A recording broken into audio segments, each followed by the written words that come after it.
Hey everyone, so here's one of your behind the scenes videos for the month. This is kind of addressing Zeta's question in that Patrons Ask GN extended thing, where he asked how do you store stuff. The answer is everywhere. It's taken over all over the floor,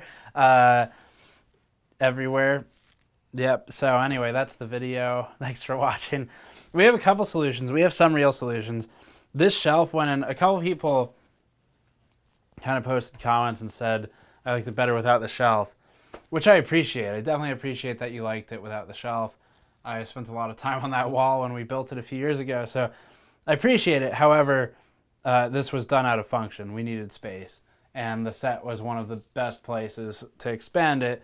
And we also, for a while, kind of wanted some tools in the background while I'm talking to give people something to look at that's kind of different from the products and things like that that we work on. For small parts storage, a couple things. I'm kind of figuring some of this out still. But right now, we have these way overpriced blue plastic bins. It's like, I don't remember what I paid for it, but they go upwards of $100 for 12, which is completely absurd. But I'm doing some small parts storage here, so I'm going to put just an adhesive, label maker label on each one. This is our thermal pad bin. One of you recently sent me some thermal pads. I also bought like a couple $100 worth of thermal pads, and we're going to start testing those. So there's some real behind the scenes for you. That's coming in content soon. Thermal paste bin with just a bunch of tubes of thermal paste. So this one's kind of starting to fill up a bit. I have a ton more thermal paste in other bins. I'm going to eventually migrate it all in here. And then under that, liquid metal. Lots of liquid metal in there. And this is temporary. This is our for testing the LEDs I installed on the shelf. So Andrew can pan up there and you can see that there's almost no difference when I toggle the LEDs on and off. Let's do that. Off. And wait for it. On. So yeah, it looks really cool when all the set lights are off. Then you turn them on so we can actually shoot a video and you can't see what they do. But anyway, it was worth doing. That's temporary though. So yeah, small parts storage down here. I have some spaces for liquid cooling parts in the bins, and then we have liquid cooling stuff here, distilled water. So this is where all the liquid cooling stuff is just going to stack vertically here. And small parts here.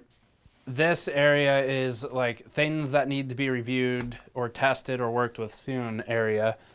And it's gonna, this area was chosen because it's below the table, so it's off camera. So when we have embargoed stuff, which is none of it is here right now anyway, because it's all in test benches. Also, it's all Ryzen 2000, so it doesn't matter anyway, because we're not under embargo for that. But anyway, this is the stuff that needs to be tested. I'm starting to accumulate fans for testing on this thing here. So there's the wind tunnel, which I've shown before. I built the test case for this today.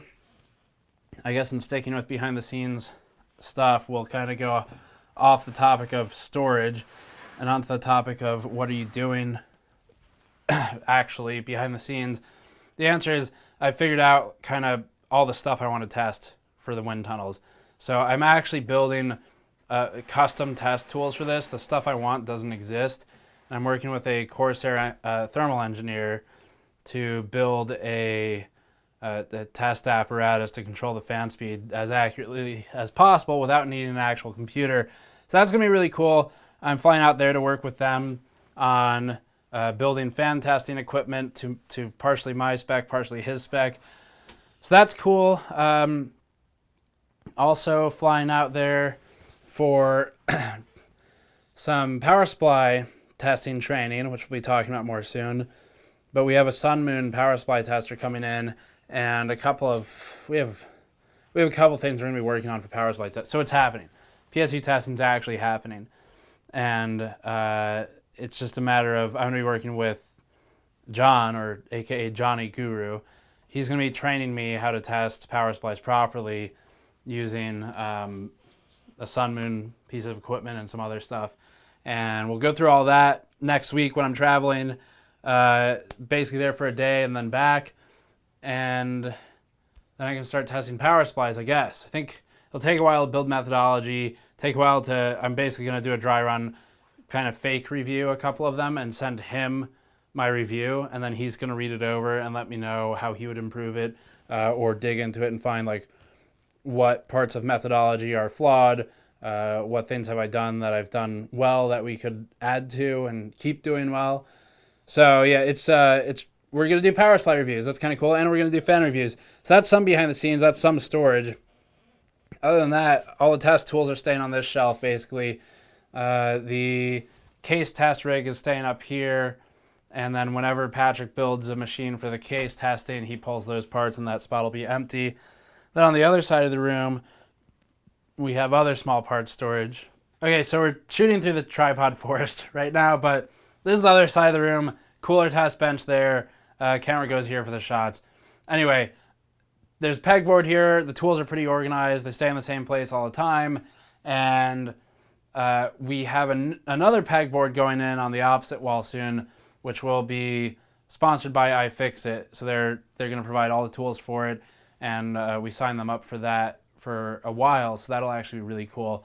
It'll enable us to build a super nice pegboard on that wall, the one that I was just standing next to a moment ago. And the plan is currently a blue anodized, or not anodized, a blue steel pegboard that's going to be, I think, 48 high by 64 across, with a bunch of different pegboard accessories to hold all the tools that they're sending and tools that I'm buying and things like that. So anyway, that'll be going on the wall over there that currently has the just wood shelf on it right now, which is typically behind me in teardown shots and live streams.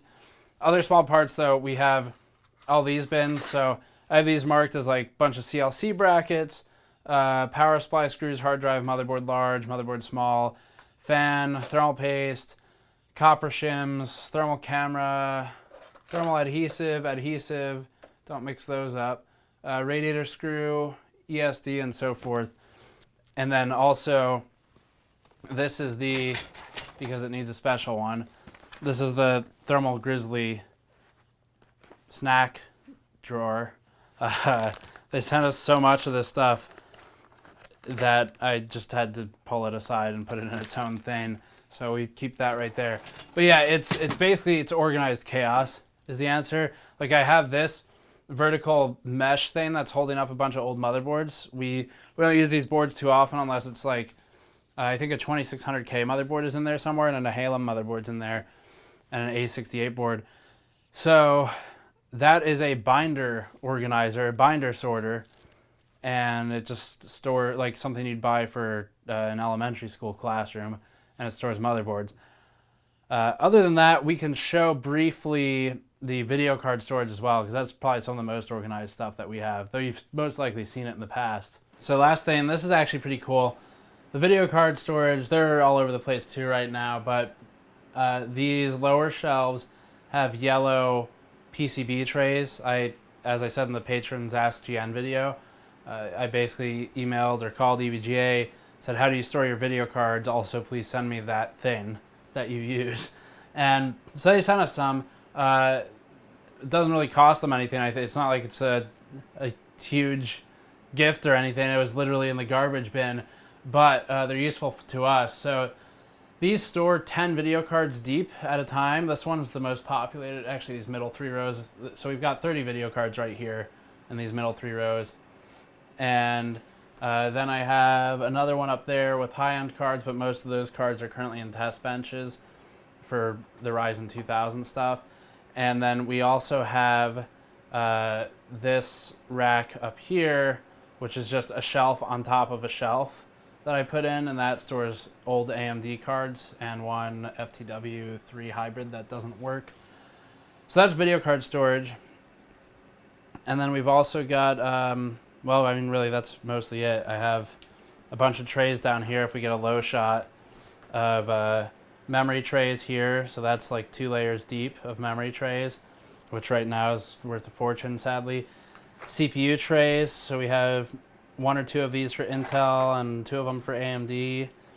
The AMD one stacked really nicely, which is cool.